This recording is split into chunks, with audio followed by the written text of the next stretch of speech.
All right. If you're an agent, one of the things you need to make sure you're not doing is over explaining or overselling the annuity. Welcome back to this week's podcast. This is Seven Figure Annuity Sales. I'm Caleb North. We've got Chad here, the annuity sales coach. Chad, we're going to talk today about something I'm calling the subconscious mentality of your process. The subconscious How are mentality of you Chad's process. assuming? Are you assuming it's subconscious?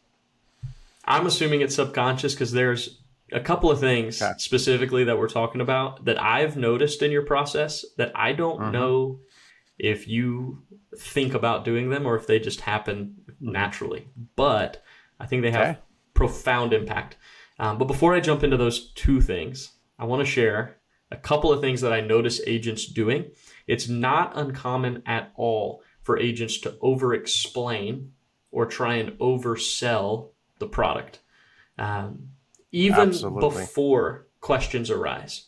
So they'll go into all kinds of things about the product, not Yep. even tied to benefits to the client, like all these different features and functions and all this stuff. Client hasn't even asked a question about any of it yet, and they've completely complicated it to them. The second thing is that a lot of times agents will operate with the mentality that they need to convince the client to like Mm-hmm. what they do or what they use, rather than assuming that if they understand it, the client will like it. So those are Sure. the two things that I've noticed in your process is you operate with the kind of the underlying assumption that when your clients understand what you do and what you use for them, they will like it. And then the second piece to that is you don't over explain or oversell. You allow the client to ask questions or come up with objections that allow the conversation to go deeper, but it's only out of necessity. Yeah, I find the first one, when you're trying to over explain things, often is on the first phone call. And it's an overcompensation for a lack of confidence. Honestly, that's what it comes down to. You're not confident enough in your product generally. Now, all these statements I make are general statements. But if you sit there and explain everything about the product because you think that's what they need to get the appointment, then you don't understand the importance of why you need to meet with them in the first place. So in other words, if I go into the basics, do you want to plan for living or plan for dying? Why do I need to go into all the detail about the product when I'm on the phone call? I don't, because I'm finding out, okay, this is their concern. If I know their concern, then I address that based off of some questions I'm asking them, of course, which we go over directly in our mini fact finder and our full fact finder. But if you're overcompensating by information, it often will put a paralysis on that listener, whether that is in face-to-face or that is on a Zoom call or that's just a phone call. You're overemphasizing your importance or your expertise or your knowledge to thinking that's why they're going to meet with you. And the reality is, don't flatter yourself that much. They're not going to meet with you because of that. They're going to meet with you because they have a problem. And if you have a solution, they'll meet with you. It's that simple. Yeah, that's good. So you don't over explain it, you don't try and oversell it. That's one thing that you go into the depths as Mm-hmm. it's necessary for the client to understand based on their questions or their objections, which is Mm-hmm. kind of interesting, right? Because I think a lot of times agents will try to over explain or go into all the weeds of a product because they're Mm-hmm. trying to mitigate objections. You actually look at objections as an opportunity to create clarity and increased confidence rather than something to be avoided. So it So seems to what's me, better? Is it to present, so much information or so much information about a product that you don't even know they're objecting to in the first place, or to wait till they express the objection and then you address it there? I mean, it's it's the common, and second. often I even see marketers do that as well. Marketers will sit there and explain about how a product works, what it does.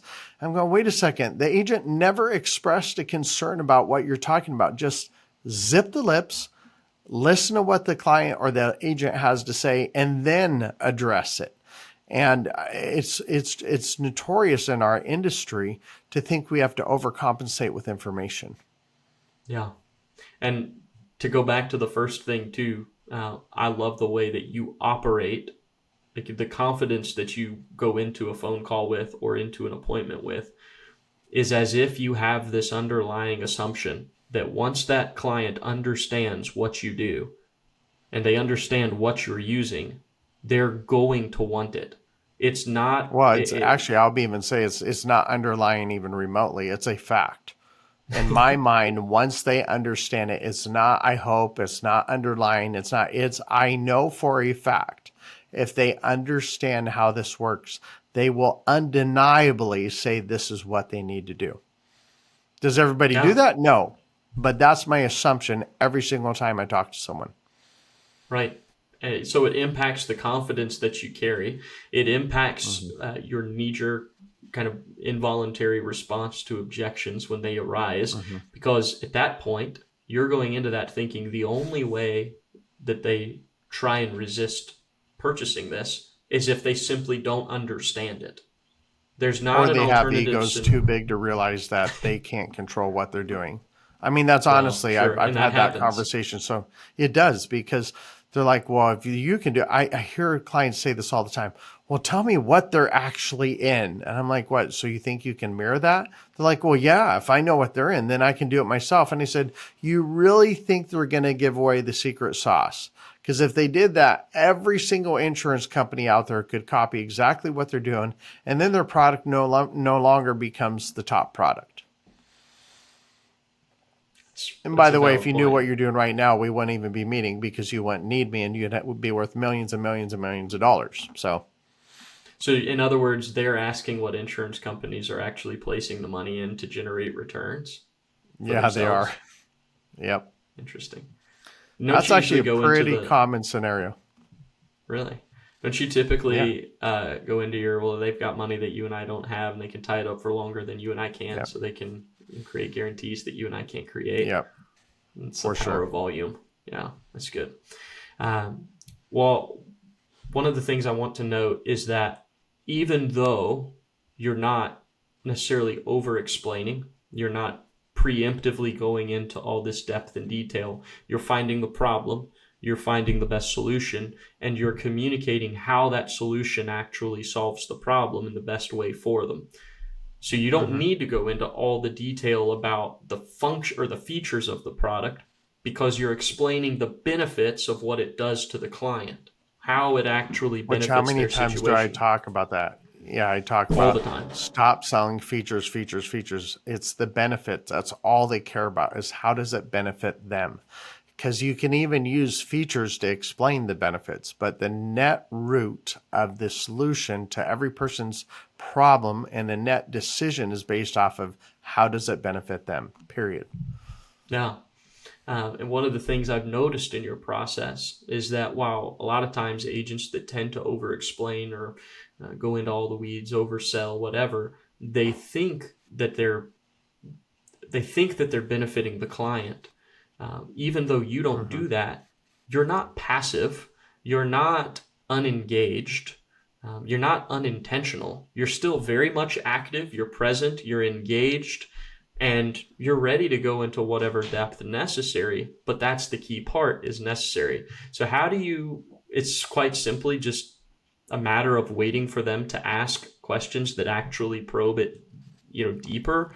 How do you navigate Yeah, I that? mean, part of it though is you only answer questions that are addressed, because I will have people sometimes say, "Well, what question am I missing?"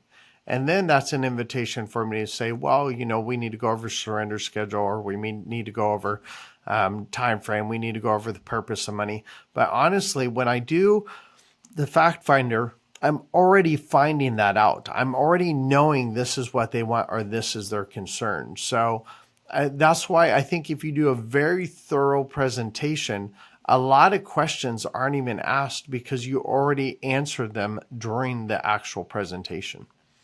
Sure, when you're presenting the benefits. And it seems like Yeah. the only time, so I guess to simplify it a little bit, you have features, the different things of the product, the bonus, the roll-up rate, the index strategies, Mm-hmm. the par rates, the caps, the spreads, the income payout percentage, all these different things, additional benefits of the product, features. Mm-hmm. And then You have the way those features actually impact the client, and that's what we would call the benefits. You are Correct. explicitly selling benefits unless a question arises that is answered with a feature. So you really only go into Yeah, features to the extent that they're tied to benefits unless they specifically ask about something else. that's exactly it. But all features, if it's addressed as a question, would be a benefit once you answer them. Correct. Correct. So the perception that they get now, where they think they're throwing out an objection or they think that they have Yeah, something, and then it quickly gets handled with, well, this thing actually covers you there. Now they're, oh, correct. and they've got another one. It's, well, this thing actually, Correct. oh.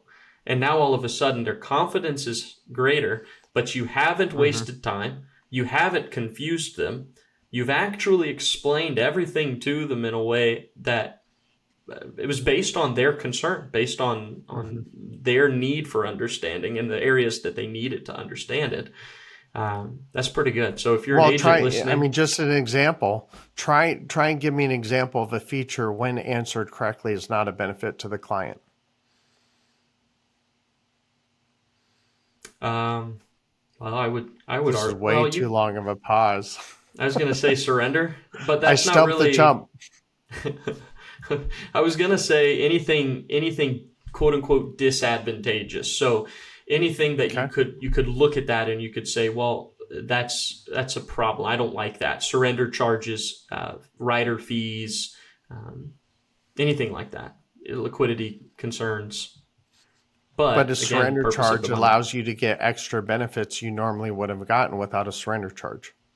Sure, it's the cost So if of you these other explain it that things. way, yeah, the reason why there's a surrender charge is because they tie up their money while you're drawing your money, which gives you more benefits, which they're going to reward you for. Benefit. Right. I mean, I think it's really that simple. Too many agents. I think you know what I used to do because I've done sales training for many years, and list what is a feature and what is a benefit. What is a feature? What is a benefit? And you just do two columns. And then when you start to realize how do I turn this feature into a benefit, that's why people buy. I Yeah. mean, it's that simple. I'm going to stress that over and over and over and over again. The number one reason why people buy something is how does it benefit them or someone they love? Because, I mean, even when you sit there, I want it just to benefit my kids. Okay. Is that not a benefit to you? Well, yeah, it would be. Because if I know my kids are taken, the benefit it's taken care of, that means the benefit to me is I have a peace of mind that knowing if I'm not around anymore, my kids are taken care of. So is that selfish? Well, no, not really. But if you think about it, all of our own desires are self directed from the standpoint of it makes us happy in one way or another. It makes us satisfied in one way or another. So, me wanting to make sure my wife is taken care of internally makes me go, you know what? I'm doing my job as a husband and a provider. I'm doing my job as a protector. So therefore it is self-satisfying, but there's a lot of things we can do selfless. In other words, we spend a little extra time with the client knowing that it may not turn out into a sale. Well, that's selfless, but it's still self-satisfying because I know I helped someone. Yeah, that's good. One of the areas I see this all the time, Chad, it seems, is agents explaining, oh, well, this product has a 20% benefit based bonus, or this product has a Mhm. 12% roll up to the benefit base, or this product has a 7% payout factor for you, or whatever. And it's like, those are the features that culminate to create an income benefit. You focus on the income benefit, and these other What's the agents are end talking result? about these. Exactly. What are they Yeah. actually getting? That's really good. Yeah. So, to summarize, to You know, wrap it one up, thing I want to say yeah, go though, ahead. wait, this is real interesting. So we've moved to this format where we're both on microphones in a separate format. We're doing this in preparation for when I moved to Colorado. But the funny thing is you sound like the sleepy guy at nighttime when you're talking on the radio. When we're not face to face, you're not as energetic. What's going on, Well, man? Drink some I don't know. stinking Maybe coffee. I've had two coffees today. Maybe it's because I'm in my Yep. comfy chair and I have these noise It is. canceling headphones, so I think I tend to talk a little bit, You I don't know, sound like that softer person maybe that comes sometimes. on at 11:30 at night going, "This is Caleb North and we're talking to you about annuities." Oh, Okay. that's funny. Well, don't be passive, be engaged, be active, be attentive, but also be confident that when your client understands what you do and what you use, that they will want it, and ultimately explain things simply from a benefit standpoint, not just a features. So we'll see you guys in Yep. the next And if podcast. you're having a hard time sleeping at night, just listen to Caleb North on our podcast, and he'll put you right to sleep. Dang, I'm Okay, guys. sorry. I didn't Yeah. even realize. have, I have a think it's great because day. of Happy these. selling. Okay. Bye, everyone.